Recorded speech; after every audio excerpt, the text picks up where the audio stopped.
Notre deuxième objectif est de vacciner en priorité les personnes pour lesquelles le virus de la Covid est le plus dangereux.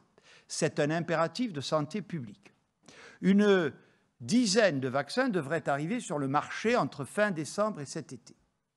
Mais comme je l'ai indiqué, seuls 2 d'entre eux seront disponibles au mieux dès les derniers jours de décembre, sinon à partir de janvier.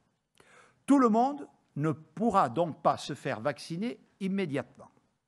Dans son avis publié lundi, la Haute Autorité de Santé a établi un ordre très précis des populations à vacciner.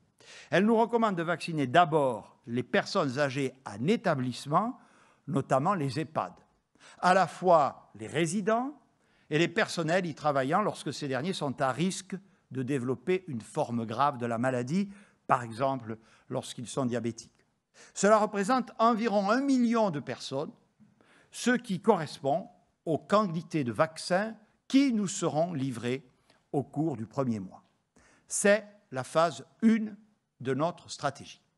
Puis, au fur et à mesure des livraisons, nous élargirons le périmètre de la vaccination en commençant par les près de 14 millions de personnes présentant un facteur de risque lié à l'âge ou à une pathologie chronique, et ainsi que par certains professionnels de santé.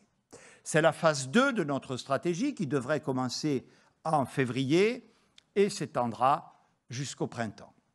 Enfin, comme l'a annoncé le président de la République, nous ouvrirons progressivement, à partir du printemps, la vaccination à l'ensemble de la population. Ce sera la phase 3 de notre stratégie.